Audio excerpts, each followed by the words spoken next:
വാർത്തകൾ വിശദമായി. കർണാടകയിലെ ശിരൂരിൽ കാണാതായ കോഴിക്കോട് സ്വദേശി അർജുന്റെ വാഹനത്തിന്റെ ക്രാഷ് കാർഡ് ഗംഗാവലി പുഴയിൽ നിന്ന് കണ്ടെത്തി. ലോറിയുടമ മനാഫ് ഇത് അർജുന്റെ ലോറിയുടേതാണെന്ന് തന്നെ സ്ഥിരീകരിച്ചു. പുഴയിൽ നിന്ന് മറ്റൊരു ലോഹഭാഗം കൂടി കണ്ടെത്തിയിട്ടുണ്ട്. മണ്ണിടിച്ചിലിൽ കാണാതായ കോഴിക്കോട് കണ്ണാടിക്കൽ സ്വദേശി അർജുനു വേണ്ടിയുള്ള തിരച്ചിലിനിടയിലാണ് ലോറിയുടെ ക്രാഷ് കാർഡ് കണ്ടെത്തിയത്. തിരച്ചിലിൽ കണ്ടെത്തിയ കയർ അർജുൻ ഓടിച്ച ലോറിയുടേതാണെന്ന് വാഹനത്തിന്റെ ഉടമ മനാഫ് സ്ഥിരീകരിച്ചിരുന്നു. ഇനിയും നീളത്തിൽ കയറുണ്ടെന്നും ഇതിന്റെ അറ്റം പിടിച്ചു പോയാൽ ലോറിയിലേക്ക് എത്താനാകുമെന്നാണ് പ്രതീക്ഷയെന്നും മനാഫ് പറയുന്നു. ഇപ്പോൾ തെരയുന്ന ഭാഗത്ത് തന്നെ ലോറി ഉണ്ടാകുമെന്ന് കരുതുന്നുവെന്നും മനാഫ് പറഞ്ഞു. അതേസമയം തെരച്ചിലിനെ വീണ്ടും കാലാവസ്ഥ വെല്ലുവിളിയാവുകയാണ്. അടുത്ത 3 ദിവസം ഉത്തര കന്നഡ ജില്ലയിലും തീരദേശ കർണാടകയിലെ ജില്ലകളിലും ശക്തമായ മഴ മുന്നറിയിപ്പാണ് കേന്ദ്ര കാലാവസ്ഥാ വകുപ്പ് നൽകുന്നത്. ഇത് ശിരൂരിലെ തെരച്ചിൽ പ്രതിസന്ധിയിലാക്കിയേക്കും. ഡ്രെഡ്ജർ ഉപയോഗിച്ചുള്ള തെരച്ചിലിനും തടസ്സമാകും. ശക്തമായ മഴ തുടർന്നാൽ ഡ്രെഡ്ജിംഗ് എളുപ്പമാകില്ല. ഗംഗാവലി പുഴയിലെ അടിയൊഴുക്കും വർദ്ധിച്ചാൽ ഡ്രെഡ്ജർ പ്രവർത്തിപ്പിക്കുന്നതിനും തടസ്സം നേരിടാം. ഇന്നലെ ഗംഗാവലി പുഴയിൽ നിന്ന് കിട്ടിയ അസ്ഥി പരിശോധനയ്ക്കായി FSL ലാബിലേക്ക് മാറ്റിയിട്ടുണ്ട്. ജില്ലാ ഭരണകൂടവുമായുള്ള ഭിന്നതയെ തുടർന്ന് പ്രാദേശിക മുങ്ങൽ വിദഗ്ധൻ ഈശ്വർ മാൽപെ തെരച്ചിൽ അവസാനിപ്പിച്ച് നാട്ടിലേക്ക് മടങ്ങി. ഇന്നലെ രാവിലെ തന്നെ തെരച്ചിലിൽ ഏകോപനത്തിന്റെ അഭാവം പ്രകടമായിരുന്നു. നാവികസേന മാർക്ക് ചെയ്ത സ്ഥലത്ത് ഈശ്വർ മാൽപെ ഇറങ്ങി മുങ്ങാൻ ശ്രമിച്ചെങ്കിലും ഡ്രെഡ്ജിംഗ് കമ്പനിക്കാർ തടഞ്ഞു. പിന്നീട് ഇത് ഒരു തർക്കമായി. പിന്നീട് ഈശ്വർ മാൽപെ ഇന്നലെ ടാങ്കർ ക്യാബിൻ കണ്ടെത്തിയ സ്ഥലത്താണ് ഇറങ്ങി മുങ്ങിയത്. അവിടെ നിന്ന് ഒരു ആക്ടീവ സ്കൂട്ടറും അർജുന്റെ ലോറിയിലുണ്ടായിരുന്നുവെന്ന് കരുതുന്ന അക്കശ്യ മരത്തടികളും കണ്ടെടുത്തു. ഈ വിവരങ്ങൾ മാൽപെ മാധ്യമങ്ങളോട് പറഞ്ഞു. ഇതോടെയാണ് പോലീസ് ഇടപെട്ടതും ജില്ലാ ഭരണകൂടത്തെ വിവരങ്ങൾ ആദ്യം അറിയിക്കണമെന്നും പറഞ്ഞത്. ഇതോടെയാണ് മാൽപ പിണങ്ങി ഇറങ്ങിപ്പോയത്. പുതിയ ഏതൊരു ലോറിക്കും പുതിയ വണ്ടികൾക്കൊക്കെ ബാക്ക് സൈഡിൽ ഒരു ഉരുണ്ട ഒരു ക്രാഷ് ഗാർഡ് ഉണ്ടാവും.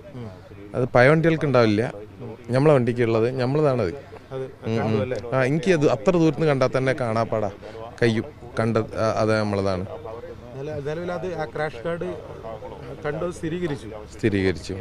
ഈ ഇവിടേക്കാണ് ശരിക്കും സ്കൂബ ഡൈവേഴ്സിൻ്റെ ആവശ്യം. അത് ഈ ക്രാഷ് ഗാർഡ് ഇങ്ങനെ മാന്തുമ്പോൾ അപ്പം പൊട്ടിയതാണോ എന്നുള്ളത് ശരിക്കും അതിൻ്റെ നട്ട് ബോൾട്ടിൻ്റെ എഡ്ജിൽ നോക്കി കഴിഞ്ഞാൽ മനസ്സിലാവും. കുറച്ച് ഫ്രഷ് ആയിട്ടുള്ള പൊട്ടാണെങ്കിൽ, കാരണം എന്താ പറഞ്ഞാൽ അത് എപ്പോഴും അങ്ങനെ അത്ര വേഗം പൊട്ടിപ്പോണ ഒരു സാധനമല്ല. അപ്പോൾ എന്ന് പറഞ്ഞു കഴിഞ്ഞാൽ ഇവർക്ക് കുറച്ച് എക്സ്പീരിയൻസ് ഉണ്ടെങ്കിൽ അത് നോക്കണം ശരിക്കും. എന്താ പറഞ്ഞു കഴിഞ്ഞാൽ ഇങ്ങനെ മാന്തുമ്പോൾ അത് മാത്രം അങ്ങോട്ട് പൊട്ടിച്ചെടുത്തു പോയതാണോ എന്നുള്ളത് ഒന്നിപ്പം പോയി നോക്കണം. വാഹനം കണ്ടെത്തി കഴിഞ്ഞിട്ട് വേണം വാഹനത്തിൻ്റെ പൊസിഷൻ ഏത് രൂപത്തിലാണെന്നുള്ളത് നോക്കണം. ചെരിഞ്ഞിട്ടാണോ അല്ലെങ്കിൽ മറിഞ്ഞു കിടക്കുകയാണോ, ക്യാബിനാണോ ആദ്യം മേലെ ഉള്ളത് അല്ലെങ്കിൽ ക്യാബിൻ താഴെ ഭാഗത്താണോ. ക്യാബിനാണ് ലക്ഷ്യം. അത് നോക്കുക, വണ്ടിയിൽ നിന്ന് അവനെടുക്കുക. ആ ലോറി നമുക്ക് ഒരു ആവശ്യമില്ല, മരവും ആവശ്യമില്ല, അവനെ മാത്രം കിട്ടിയാൽ മതി. അത്ര ഞാൻ പല പ്രാവശ്യം പറയുന്നുണ്ട്. നമുക്ക് വേറെ ഒന്നും ആവശ്യമില്ല. അവൻ്റെ ശരീരം എടുക്കുക, ആ വണ്ടി നമുക്ക് ആവശ്യമില്ല. ഇപ്പോൾ തെരച്ചിൽ കൃത്യമായിട്ട് തന്നെയാണ് ഇപ്പോൾ പോകുന്നല്ലേ? അതെ, നമ്മൾ എത്രയോ കാലമായിട്ട് പറയുന്നതാണ് ലക്ഷ്മൺ നായക്കിൻ്റെ ചായക്കടൻ്റെ പിന്നിൽ അന്വേഷിക്കൂ എന്ന് പറയുന്നത്. അതെ, നേവി മാർക്ക് ചെയ്തു. നേവിനോട് മുന്നേ ഫ്രണ്ട്ലി പറഞ്ഞ കാര്യമാണ്. നേവിനോട് ഇതുവരെ അങ്ങനെ പറഞ്ഞിട്ടില്ല. നമ്മൾ ഇത് 3ാം ഘട്ട തെരച്ചിലാണ്. 2ാം ഘട്ട തെരച്ചിലിൽ മാത്രമാണ് നേവി ഇന്നായിട്ട് സംസാരിച്ചത്.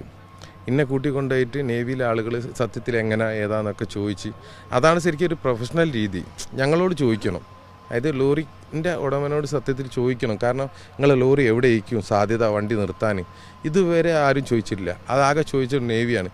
പിന്നെ എന്താ പറയുക, ഈ ഈശ്വരണ്ണൻ്റെ സ്കൂബ ഡൈവേഴ്സ് മാത്രമേ എന്നോട് ആ കാര്യം ചോദിച്ചിട്ടുള്ളൂ. പിന്നെ ഇപ്പോൾ ആകെ ചോദിച്ചത് ആ ഡർജറിൻ്റെ ഓണറാണ് ചോദിച്ചത്.